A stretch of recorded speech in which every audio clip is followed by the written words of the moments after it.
what was the and still now what is the like your relationship to this, because you still built it, it was your own brand, your own idea. How do you feel about it? How do you felt when you sold it, and how do you look at it right now, all with all the things that they did with it when the wine appeared in the 7-Elevens and all these changes? So I got some good advice right in the beginning, because the group that I had helped me out with putting the deal together. They've done this before, and oftentimes, people have to consider that this brand could become a lower price, low tier brand, and are you okay with that? That was the conversation. Mm. You do understand that over time the quality is going to degrade, the price is going to degrade, it's going to become kind of a bottom shelf at some point. You have to be prepared for that possibility. And I thought, well, it's not my family name. It's not Belgloss. That's important. This is a fanciful name that we created that expressed the coastal regions of California, and I'm okay with that happening to this brand. So, I could draw, like imagine Charles Shaw, which you've heard of Two Buck Chuck. So Charles Shaw was actually a high end Napa Valley producer. Had a winery here, was producing wine, and he, I believe there might have been a divorce or something of the sort, and so he ended up having to sell the brand. Well, the brand was sold to a large company called Bronco. Bronco used that brand name to just kind of fill a massive amount of low-tier wine into the Charles Shaw brand and sell it to Trader Joe's. And it became famously dubbed as Two Buck Chuck.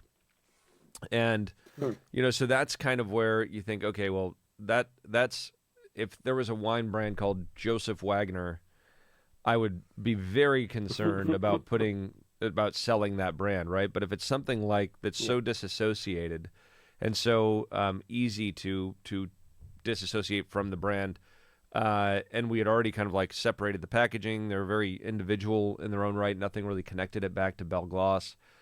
So I felt very confident that there was going to be a bit of a hangover, a couple vintages where people will see that there is they'll learn that there is a divergence between the two brands. But most people will understand it as being its own brand. Now, today, as it stands, a lot of people do, they'll be like, "Oh, you're the guy that made Meiomi. Like, that's still one of my favorite wines." And it's like, well, I don't have anything to do with it, and I think it's changed very substantially. It's not really the style that I would be producing. Yeah. It's got a lot of characters that are very, I don't know. It's kind of a little bit sweeter and that sort of thing. So and a lot of people like that. I mean, people talk dry and drink sweet, and and I think overall, that is the mainstream, right? And I don't necessarily want to be in the mainstream to that magnitude. I love that our wines are distributed broadly and people can find them relatively easily. I mean, you can't find them like Meiomi at every store you walk into. But we don't want that either. We want to be just in the right places. We don't produce enough wine to be able to do, that broad spread approach anyways. So, what they've done with the Meiomi brand, I think is they did exactly what they wanted. They have most likely made their money back multiple times. And they've streamlined it. It is a very, simplified package. I mean, and this is what they're good at. These larger companies aren't really great at building a brand from the ground up, right? They're really good at distribution and execution of sales. And so we're really good at building brands, and I think we're also decent at distribution now. We're nothing like those guys where you like flip a switch and it's just like boom everywhere.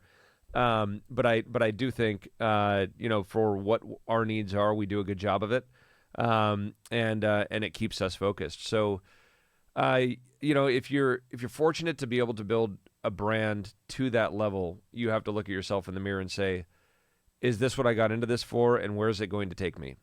And you gotta either make a choice earlier than where I was at, or be prepared to look at what the options are. And I think that overall they've done a great job with marketing and selling that wine. And that's exactly what they're in it for. They want to show a return to their shareholders, and I think they're able to do that. Exactly. So you can look back at Meiomi as just like a business venture. So it's not related to Yeah. you so much. Thanks for watching this video. You can watch the full podcast episode by clicking here, or watch another interesting video by clicking here. Let's continue the discussion in the comment section and see you in the next one.